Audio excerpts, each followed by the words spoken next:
చింతలపూడి నియోజకవర్గమైన 4 మండలాల్లో పలువురికి మంజూరైన ముఖ్యమంత్రి సహాయ నిధి చెక్కులను ఎమ్మెల్యే రోషన్ కుమార్ కూటమి నాయకులు చేతుల మీదుగా అందజేశారు.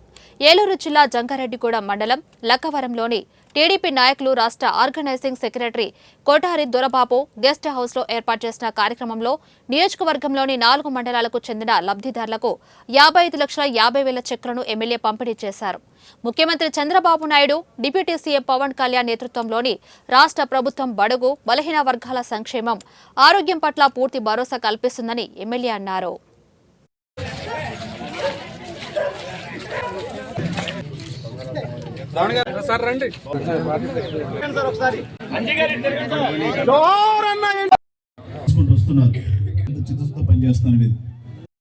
అమరావతిని మొత్తం నాశనం చేసి మరి ఒక రాజధాని కట్టలేక 3 రాజధానులు చెప్పి అసలు రాజధాని లేకుండా చేసిన వ్యక్తి ఎవరు మనందరికీ తెలుసు. ఈ రోజున మరి పెట్టుబడిదారులు అనేక దేశాల నుంచి వస్తున్నారు. ఎందుకంటే ఆంధ్రప్రదేశ్ కొత్తగా ఏర్పడ్డ రాష్ట్రం, ఇప్పుడిప్పుడే ఇది పైకి వస్తూ ఉంది. ఇక్కడ పెట్టుబడులు పెడితే మరి మంచి రాయితీలు ప్రభుత్వం ఇస్తుంది.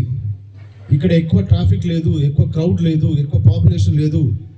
ఇది మంచి అవకాశం పెట్టుబడిదారులకి అని చెప్పి మొన్న అసెంబ్లీలో కూడా మీరు చూస్తే ఇండస్ట్రియల్ డెవలప్మెంట్ పాలసీ కింద ఇంకోటి పట్టణపాలెం బ్రిడ్జ్ అయితే ఇంకోటి పైనేరు బ్రిడ్జ్, ఆ 3 కూడా మేము ప్రపోజల్ పెట్టాము. దానికి 12 crores శాంక్షన్ అయింది. ఆ 12 crores శాంక్షన్ అయింది. ఇప్పుడు అది టెండర్స్ ఉంది. టెండర్స్ అయిపోయిన పని స్టార్ట్ చేస్తారు. మరి అందరూ చెప్పడం ఏంటంటే గత 25 సంవత్సరాల నుంచి బ్రిడ్జ్ లేక ఇబ్బంది పడుతున్నాము. మరి అది ఇంత త్వరగా మరి అప్రూవల్స్ అయ్యి టెండర్స్కి వెళ్తున్నాయంటే చాలా సంతోషం వ్యక్తం చేస్తున్నారు. అలాగే కొన్ని రోడ్స్ ఉన్నాయి. మనం విద్యార్థుల టైం నుంచి అప్పుడు వేస్తే మనం దాని తర్వాత అవన్నీ పాడైపోయి అలాగే ఉన్నాయి. ఉదాహరణకి ఆసనగూడెం, బాదరాల రోడ్స్ ఉన్నాయి. ఇక్కడ బాదరాల శ్రీగారు వచ్చారు, వెనకాల ఉన్నారు అక్కడ. సో ఆయనకు తెలుసు ఆ బాధ ఏంటో. నేను చెప్పినప్పుడు తిరిగేటప్పుడు, సార్ మీ ఊర్లో సంబంధాలు చేసుకుంటారు రావు సార్, ఎందుకంటే రోడ్లు అసలు బాగలేవు, బాధలు